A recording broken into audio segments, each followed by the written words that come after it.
தேடிச் சோறு நிதம் தின்று பல சின்னஞ்சிறு கதைகள் பேசி பிறர் வாட பல செயல்கள் செய்து நரை கூடி கிழப்பருவமெய்தி கொடுங்கூற்றுக்கிறையென பின் மாயும் பல வேடிக்கை மனிதரைப் போலே நானும் வீழ்வேனென்று நினைத்தாயோ என்ற பாரதியின் வரிகளோடு சிவகங்கை மாவட்டத்திலிருந்து உங்கள் உஷாவின் இனிய காலை வணக்கம். இன்றைக்கு டிசம்பர் 25 நம்முடைய மதிப்புமிகு ராணி வேலுநாச்சியாரோட நினைவு தினம். வேலுநாச்சியார் பற்றி சில விஷயங்களை தெரிந்து கொள்வோமா? ராணி வேலுநாச்சியார் 18ஆம் நூற்றாண்டில் தமிழ்நாட்டின் சிவகங்கை பகுதியில் ராணியாக இருந்தவங்க. பிரிட்டானிய கிழக்கிந்திய கம்பெனிக்கு எதிராக ஆயுதம் ஏந்திய பெண் விடுதலை போராட்டத்து தலைவி இவங்க தான். இவங்களோட அப்பா யாரு தெரியுமா? ராமநாதபுரம் சமஸ்தான மன்னர் செல்லமுத்து விஜய ரகுநாத சேதுபதி. அம்மா சக்கந்தி முத்தாத்தாள். இவங்களுக்கு ஒரே பெண் மகளா பிறந்தவங்க தான் நம்முடைய வேலுநாச்சியார். அதுக்கப்புறம் இவங்க 1746 சிவகங்கை சீமை மன்னர் முத்து வடுகநாத தேவருக்கு மனைவியானாங்க. 1772 ஐரோப்பியரின் படையெடுப்பால் தன்னுடைய கணவரை இழந்த வேலுநாச்சியார் நாட்டை மீட்டெடுக்கிறதுக்காக ஒரு படையை உருவாக்கியிருக்காங்க. அதுக்கப்புறம் வேலுநாச்சியார் நம்முடைய ஹைதர் அலியை சந்தித்து பல உதவிகள் கேட்டிருக்காங்க.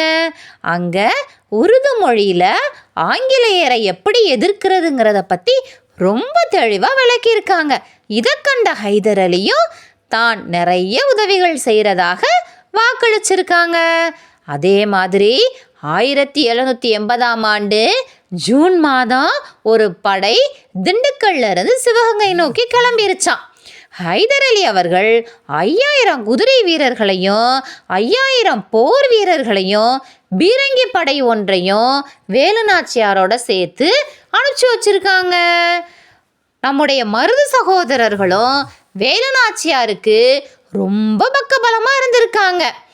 படை வரும்போதே சோழவந்தானையும் சிலைமானையும் அதன் தொடர்ச்சியாக திருப்புவனம் முத்தனேந்தல் நகரங்களையும் வென்றிருக்காங்க.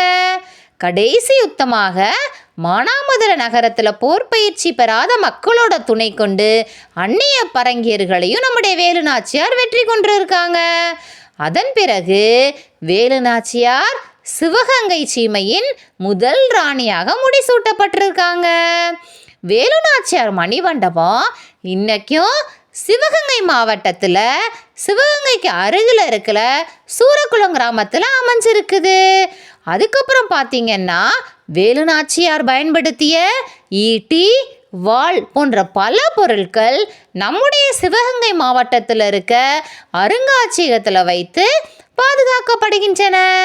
நம்முடைய ராணி வேலுநாச்சியார் நினைவு தபால் தலை இந்திய அரசால் 31 டிசம்பர் 2000 வெளியிட்டிருக்காங்க.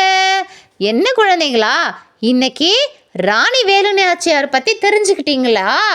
நம்மளும் ராணி வேலுநாச்சியார் மாதிரியே நம்முடைய நாட்டுக்கு தேவையான விஷயங்களை போராடும் போது தைரியமாகவும் அறிவு திறமையோடையும் போராடி வெற்றியடையணும். வணக்கம் குழந்தைகளா. இதே போன்று மீண்டும் ஒரு பதிவில் உங்களை சந்திக்கிறேன். அதுவரை உங்களிடமிருந்து விடைபெறுவது உங்கள் உஷா. நன்றி குழந்தைகளா. மீண்டும் சந்திப்போம்.